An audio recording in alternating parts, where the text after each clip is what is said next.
Hello friends, नमस्कार जी। दोस्तों, कैसे हैं आप लोग? स्वस्थ होंगे, मस्त होंगे, जिंदगी को एंजॉय कर रहे होंगे बेहतरीन से बेहतरीन तरीके से। जी फ्रेंड्स, बस अगर आप मेरे चैनल पर हैं नए तो सब्सक्राइब कर लीजिए, और अगर हैं पुराने तो जी दोस्तों बिना स्किप किए भी पूरा पूरा देखें। जी हाँ फ्रेंड्स, आज की वीडियो होने वाली है खास। चलिए अब करते हैं हम कुछ काम की बात। जी हाँ फ्रेंड्स, छुट्टियां हैं, वेकेशन है, कोई आ रहा होगा, कोई जा रहा होगा, कोई आ रहा होगा, कोई जा रहा होगा, यानी कहीं आप मेहमान बनकर गए होंगे और कहीं आप मेजबान बनकर रहे होंगे। जी हाँ फ्रेंड्स, कुछ इस तरह का सिलसिला चला होगा छुट्टियों के अंदर, वेकेशन के अंदर। ये हमारे यहाँ परंपरा रही है जी। चाहे घर के अंदर छोटे बच्चे होते हैं तो नेचुरल है कि हाँ उनकी छुट्टियां पड़ती हैं, तब माई अपने पीहर जाती हैं, मायके जाती हैं, और बच्चे अपने ननिहाल और ददीहाल जाते हैं। जी पहले तो ननिहाल ही जाते थे, लेकिन अभी फिलहाल बहुत से पेरेंट्स से अपने मदर फादर से भी दूर रह रहे हैं, इसलिए वो ददीहाल भी जा रहे होंगे। जी फ्रेंड्स, और ये सिलसिला बिल्कुल जी हाँ हमारी लगभग परंपरा ही बनकर के रह गया। ये मानिए कि अब चाहे बच्चे बड़े हो गए, जैसे मेरे अपने बच्चे हैं जी, मेरा छोटे बच्चे नहीं हैं, बड़े बच्चे हैं, यहाँ तक कि उनकी कॉलेज भी पूरी हो चुकी है, तो इस वजह से कोई भी इस तरह का वो बंधन नहीं है। लेकिन फिर भी हाँ वेकेशन में जाना आना अच्छा लगता है। फिलहाल खैर मैं तो टीचर हूँ, मुझे तो मिलती ही छुट्टियाँ आने जाने के लिए हैं फ्रेंड्स से। चलिए अभी मैं कुछ खास मुद्दे पर आती हूँ। जी हाँ, रिश्ता दोनों तरफ से निभता है। बिल्कुल सही है कि जैसे कोई भी व्यापार जिसमें लेन होता है तो देन भी होता है, देन होता है तो लेन भी होता है। कोई भी दुकान तब तक दुकान नहीं है, कोई भी व्यापार तब तक व्यापार नहीं है, जिसे आप चाहे कितना ही सजा करके रख लें, कितना ही बढ़िया शोरूम हो फ्रेंड्स से, लेकिन वो केवल सजा ही रहे तो कोई ग्राहक नहीं आए तो यानी लेना और देना दोनों तरफ का चलता रहता है, तभी वो व्यापार रहता है और उसमें कुछ बस वो गति जो है वो सिलसिला चालू रहता है फ्रेंड्स। इसी तरह से हमारा ये मानना है कि रिश्ता दोनों तरफ से निभता है। जी हाँ, देखिए अब मैं बात वैसे मुझे ये पता नहीं करनी चाहिए या नहीं, लेकिन हाँ अभी सुनकर आई हूँ, और सुनकर आई तो मुझे भी लगा कि वास्तव में महिलाओं का ये भी एक बहुत बड़ा दर्द होता है, और इसी वजह से उस दर्द को कैसे हम एक सलाह मशविरा करके उस दर्द से उभार सकते हैं। जी फ्रेंड्स, इसी सिलसिले में मैं बात करने जा रही थी। देखिए फिलहाल मैं अभी एक नहीं बल्कि दो बहुओं के पास से आई हूँ जो ये कह रही हैं कि हाँ उनकी यहाँ नंदे तो आ जाती हैं। जी हाँ फ्रेंड्स, नंदे आती हैं, बुआ सास आती है, और उनकी मदर इन लॉ भी अपने पीहर इन वेकेशन में चली जाती है। जी हाँ, पूरे महीने महीने रह करके आते हैं, सभी लोग आते हैं जाते हैं, आते हैं जाते हैं, लेकिन हाँ हमारा कोई दर्द ही नहीं समझता जी।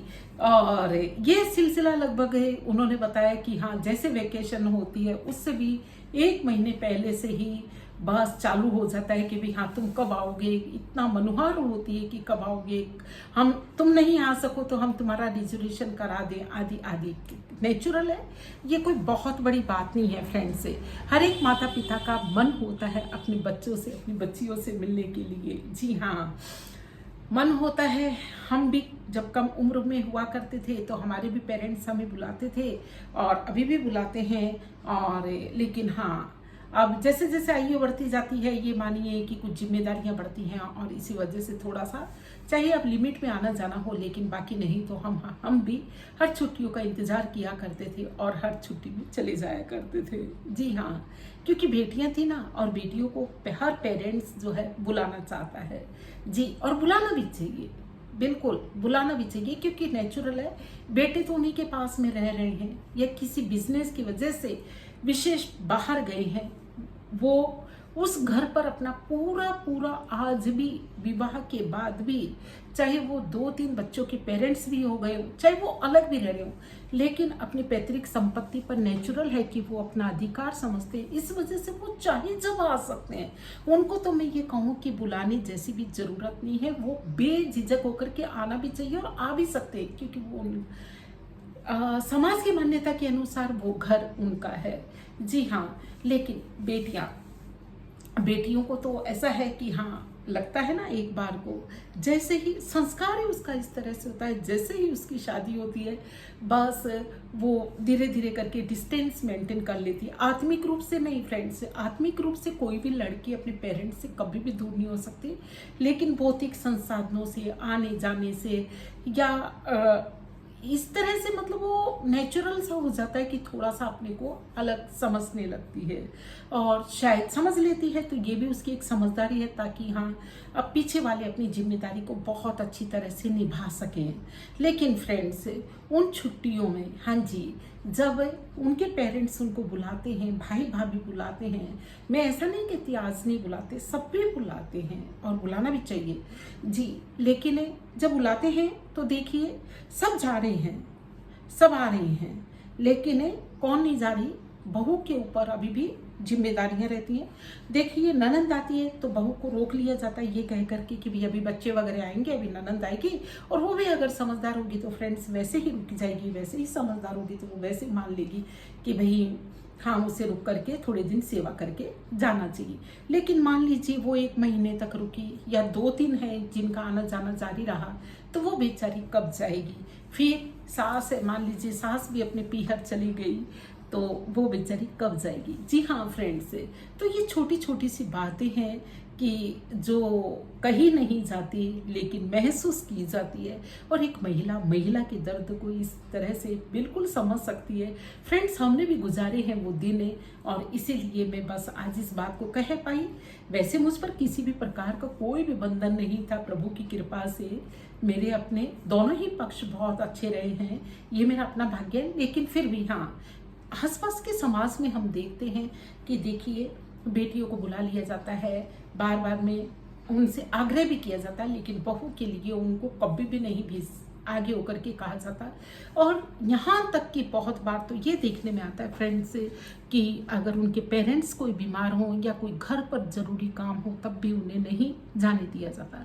तो अब आप ही ये सोचिए कि ऐसे में वो बहू कैसे उस परिवार के अंदर जिसके अंदर वो रह रही है उससे बहुत जो है एक इतना आत्मिक और इतना मतलब जो है बहुत नज़दीक से कैसे जुड़ सकती है।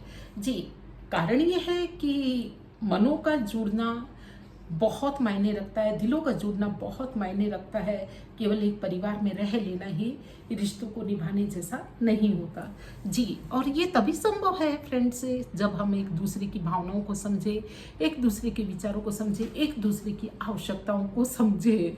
जी हाँ, तो बिल्कुल हम ये माने कि हर एक को वैसी ही ज़रूरत होती है। और फिर ये भी देखने में आता है, बहुत बार ये भी देखने में आता है कि हाँ, लड़की के मायके से अगर कोई आ जाता है तो उनकी आओ भगत भी बेचारी अव्वल तो वो कर ही नहीं पाती, सामने वो कर ही नहीं पाती, इतनी उसमें हिम्मत ही नहीं होती। चाहे वो एजुकेटेड है, चाहे वो खुद कमा रही है, लेकिन उसके बाद भी उसको लगता है अगर वो परिवार के अंदर है तो कि भाई हाँ कहीं उनको ऐसा नहीं लग जाए कि देखिए उन्हीं उनके पीछे घूम रही है। और ये होता है फ्रेंड्स, क्या ये मान्यताएं, ये विचार आज के इस युग के अंदर भी कुछ सारगर्भित हैं, कुछ संदर्भ रखती हैं, लेकिन हाँ ये भी तो सच्चाई है कि ऐसा कुछ हो रहा है। चलिए हम इसे बदलें और एक नई शुरुआत करें।